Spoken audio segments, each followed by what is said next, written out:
Hi students, welcome to computer class day 7। Computer training course series की ये आखिरी class है जिसमें हम आपको दो बेहद ही इंपॉर्टेंट कंप्यूटर स्किल्स सिखाने वाले हैं। पहला, कंप्यूटर में कोई प्रोग्राम या सॉफ्टवेयर को इंस्टॉल और अनइंस्टॉल करना, और दूसरा, कंप्यूटर से मोबाइल पर फाइल्स ट्रांसफर और रिसीव करना। तो चलिए आपके कीमती समय को बचाते हुए वीडियो में आगे बढ़ते हैं और सबसे पहले कंप्यूटर में सॉफ्टवेयर इंस्टॉल और अनइंस्टॉल करना सीखते हैं। तो चलिए सबसे पहले सॉफ्टवेयर को इंस्टॉल करना सीखते हैं।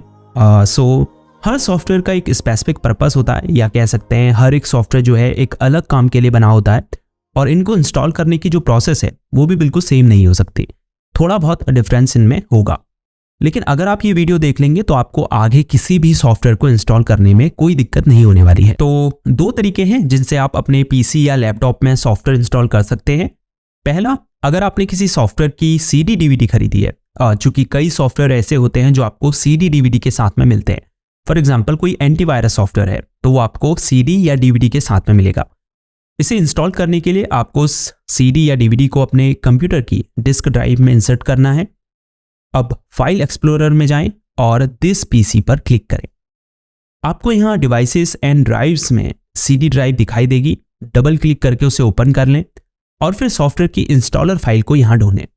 कैसे पता करेंगे कि इंस्टॉलर फाइल कौन सी है? तो जिस भी फाइल के अंत में .exe फाइल एक्सटेंशन होगा वही उस सॉफ्टवेयर की इंस्टॉलर फाइल होगी। इससे आगे के इंस्टॉलेशन स्टेप्स दूसरे तरीके में जानेंगे क्योंकि वो सिमिलर ही होते हैं। तो दूसरा तरीका है कि आप इंटरनेट से किसी सॉफ्टवेयर की इंस्टॉलर फाइल को डाउनलोड करें। ये एक कॉमन तरीका है, ज्यादातर सॉफ्टवेयर को इसी तरीके से डाउनलोड और इंस्टॉल किया जाता है। तो इसके लिए हम गूगल क्रोम को ओपन कर लेंगे।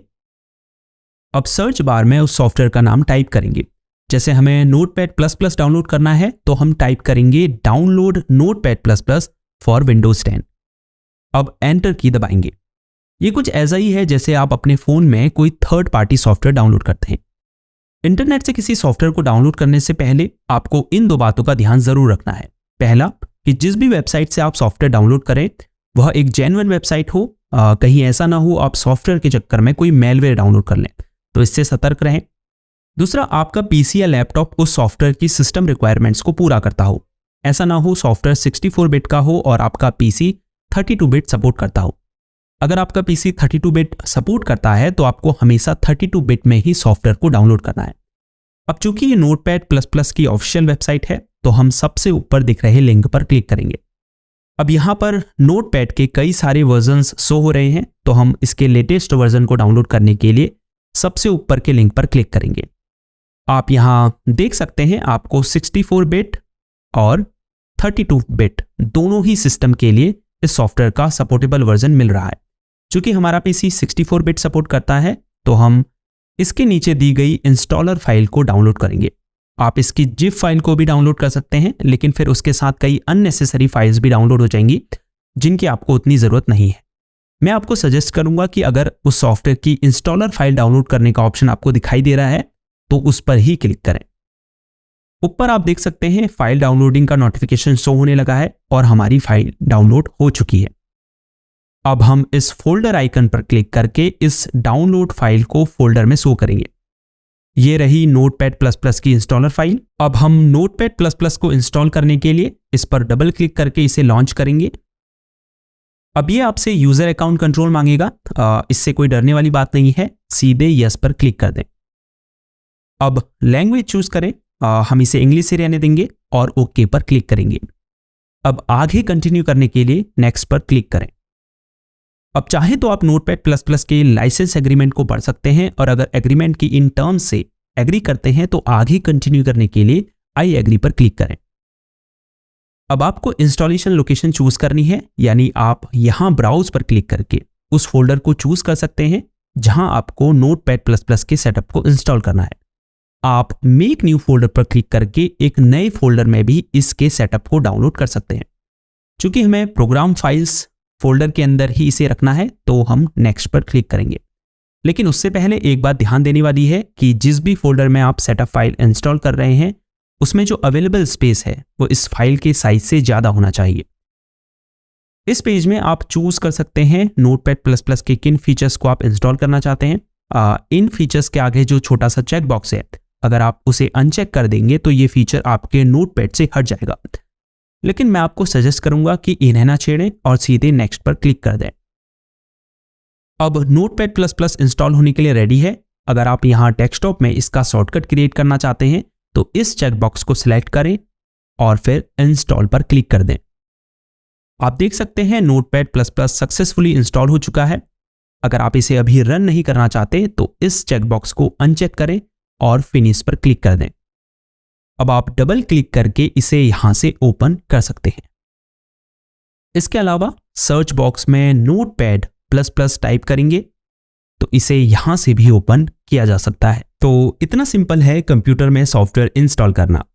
हालांकि हर सॉफ्टवेयर का इंस्टॉलेशन प्रोसेस थोड़ा डिफरेंट हो सकता है, लेकिन मेरा सजेशन ये है कि हर स्टेप में इंस्ट्रक्शंस को पढ़ें और उसके अकॉर्डिंग एक्शन लें। तो चलिए अब सॉफ्टवेयर को अनइंस्टॉल करना सीखते हैं। तो उसके लिए हम स्टार्ट बटन पर क्लिक करेंगे, फिर सेटिंग्स के आइकन पर क्लिक करेंगे। अब यहां ऐप्स पर क्लिक करेंगे। आप देख सकते हैं यहां हमें कंप्यूटर में मौजूद सभी ऐप्स और फीचर्स शो हो रहे हैं। अब जैसे हमें अडोबी फोटोशॉप को अनइंस्टॉल करना है तो हम इस लिस्ट में उसे ढूंढकर इस पर क्लिक करेंगे, फिर अनइंस्टॉल पर क्लिक करेंगे और फिर से अनइंस्टॉल पर क्लिक करेंगे। यह आपसे यूजर अकाउंट कंट्रोल मांगेगा तो यस पर क्लिक कर दें। अंत में कंफर्म करने के लिए यस पर क्लिक करें। आप देख सकते हैं प्रोग्राम आपके कंप्यूटर में अनइंस्टॉल होना शुरू हो चुका है। रिमूव शेयर्ड फाइल्स में यस टू ऑल पर क्लिक कर देंगे, फिर से यस पर क्लिक कर दें। अनइंस्टॉल कंप्लीट हो चुका है, ओके पर क्लिक कर दें। अब अगर हम सर्च बॉक्स में अडोबी फोटोशॉप सर्च करें तो यहां आपको एप्लीकेशन शो नहीं होगा। इसके अलावा अगर आप स्टार्ट मेन्यू में उस सॉफ्टवेयर के ऊपर राइट क्लिक करें तो आप यहां से भी उसे अनइंस्टॉल कर सकते हैं। तो इस तरह से आप कंप्यूटर में सॉफ्टवेयर इंस्टॉल और अनइंस्टॉल कर सकते हैं। अब सीखते हैं कंप्यूटर से अपने फोन में फाइल्स ट्रांसफर और रिसीव करना।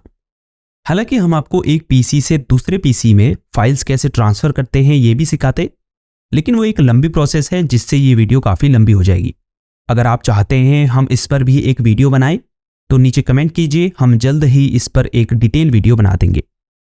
कंप्यूटर से फोन में या फोन से कंप्यूटर में फाइल्स ट्रांसफर करने के कई तरीके हैं, लेकिन हम दो की ही बात करेंगे जो सबसे आसान भी है। पहला तरीका यह है कि अगर आपके पास एक डेटा केबल है जिन्हें हम यूएसबी केबल भी कहते हैं, तो उससे अपने कंप्यूटर और फोन को कनेक्ट कीजिए। उसके लिए केबल के स्मॉलर एंड को फोन के चार्जिंग पोर्ट से और लार्जर एंड को कंप्यूटर या लैपटॉप के यूएसबी पोर्ट से कनेक्ट करें।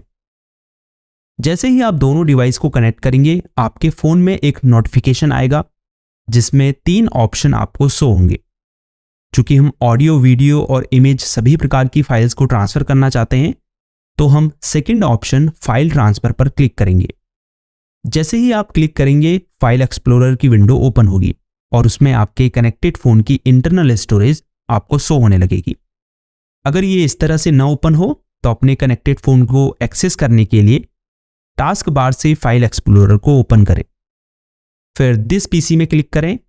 यहां डिवाइस एंड ड्राइव्स में आपको अपने फोन की स्टोरेज शो हो रही है, डबल क्लिक करके इसे ओपन करें। अब उस फोल्डर में जाइए जहां वो फाइल्स हैं जिन्हें आपको कंप्यूटर में लेना है, उस पर क्लिक करके उसे सेलेक्ट कीजिए।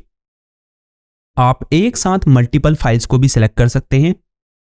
इसके लिए कीबोर्ड में कंट्रोल की को दबाकर रखें और फिर उन फाइल्स पर क्लिक करें जिन्हें आपने सेलेक्ट करना है। आप कंट्रोल प्लस ए की को दबाकर एक फोल्डर की सभी फाइल्स को सेलेक्ट कर सकते हैं। फाइल सेलेक्ट कर लेने के बाद कॉपी करने के लिए कंट्रोल प्लस सी दबाइए। अगर इस फाइल को फोन से पूरी तरह हटाकर कंप्यूटर में लेना चाहते हैं तो कट कीजिए, उसके लिए कंट्रोल प्लस एक्स की को दबाइए। अब कंप्यूटर के उस फोल्डर में जाइए जहां आपको फाइल्स लेनी है और कंट्रोल प्लस वी दबाकर पेस्ट कर दीजिए। देख सकते हैं वो फाइल यहां आ चुकी है।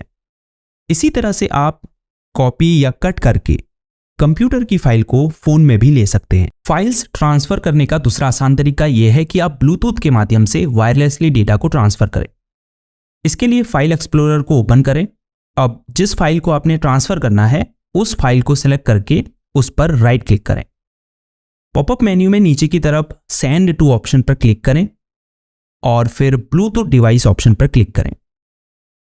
अब जिस भी फोन पर आपको फाइल भेजनी है उसे सेलेक्ट करें। मेक श्योर कि उस फोन का ब्लूटूथ ऑन हो। उसके बाद नेक्स्ट पर क्लिक कर दें। अब आपके फोन में एक्सेप्ट इनकमिंग फाइल का नोटिफिकेशन शो होगा। अपने फोन में एक्सेप्ट पर क्लिक कर दें। यहां आप देख सकते हैं फाइल सेंड होनी शुरू हो चुकी है। फाइल का साइज जितना बड़ा होगा उतना अधिक इसमें समय लगेगा। डेटा केबल के मुकाबले ब्लूटूथ से फाइल ट्रांसफर करने में काफी अधिक समय लगता है। तो अगर आपके पास एक डेटा केबल है तो प्रेफर करें कि आप उसका उपयोग करके ही फाइल्स शेयर करें। अगर आपको कंप्यूटर में ब्लूटूथ से फाइल्स रिसीव करनी है तो इसके लिए स्टार्ट बटन पर क्लिक करें, फिर सेटिंग्स पर क्लिक करें। अब डिवाइसेस ऑप्शन पर क्लिक करें। अब ब्लूटूथ एंड अदर डिवाइसेस में आपको राइट साइड पर रिलेटेड सेटिंग के नीचे सेंड और रिसीव फाइल्स वाया ब्लूटूथ का ऑप्शन दिख रहा होगा, इस पर क्लिक करें। अब रिसीव फाइल्स के ऑप्शन पर क्लिक करें। इससे पहले मेक श्योर कि आपके कंप्यूटर का ब्लूटूथ ऑन हो। उसके बाद फोन से उस फाइल को सेंड करें जैसे आप नॉर्मली ब्लूटूथ से सेंड करते हैं। जैसे ही फाइल भेजेंगे कुछ सेकंड में ही आपको यहां फाइल रिसीव होती नजर आएगी। अब यहां आपको रिसीव फाइल को सेव करना है। अगर आप कैंसिल पर क्लिक कर देंगे तो ये फाइल आपके कंप्यूटर में सेव ही नहीं होगी, इसीलिए कैंसिल पर क्लिक ना करें। इस बॉक्स में वो लोकेशन शो हो रही है जहां ये फाइल सेव होगी। आप अगर इसे किसी दूसरी लोकेशन पर सेव करना चाहते हैं तो ब्राउज ऑप्शन पर क्लिक करके उस फोल्डर को सिलेक्ट कर सकते हैं जहां आपको फाइल सेव करनी है। अंत में फिनिश पर क्लिक करें। तो इस तरह से आप कंप्यूटर से फोन में और फोन से कंप्यूटर में फाइल्स ट्रांसफर कर सकते हैं। तो ये थी कंप्यूटर क्लास डे 7 जिसमें आपने 2 बेहद ही इंपॉर्टेंट कंप्यूटर स्किल्स सीखी। यह कंप्यूटर ट्रेनिंग कोर्स सीरीज की लास्ट वीडियो भी है। हालांकि कंप्यूटर से रिलेटेड इंपॉर्टेंट स्किल्स आप इस चैनल पर सीखते रहेंगे। एक कंप्यूटर को ऑपरेट करने के लिए जितनी भी स्किल्स और नॉलेज चाहिए होती है वो सब हमने आपको इन वीडियोस में बताई है। आई होप कि आप इन वीडियोस से कंप्यूटर चलाना सीख चुके होंगे। कैसा था आपका एक्सपीरियंस हमसे सीखने का ज़रूर शेयर करें। हमें बहुत खुशी होगी अगर आप अपने एक्सपीरियंस को हमारे साथ शेयर करेंगे। जाते जाते एक काम और करिएगा, हमारे चैनल की कम्युनिटी टैब में जाइए। हमने एक पोल डाला है जिसमें हमने आपसे पूछा है कि नेक्स्ट वीडियो सीरीज आपको किस टॉपिक पर चाहिए। जिस भी टॉपिक के लिए सबसे ज़्यादा लोग वोट करेंगे हम उस पर वीडियो बनाना शुरू करेंगे। अंत में वीडियो यूजफुल लगी हो तो प्लीज़ इस वीडियो को लाइक कीजिए,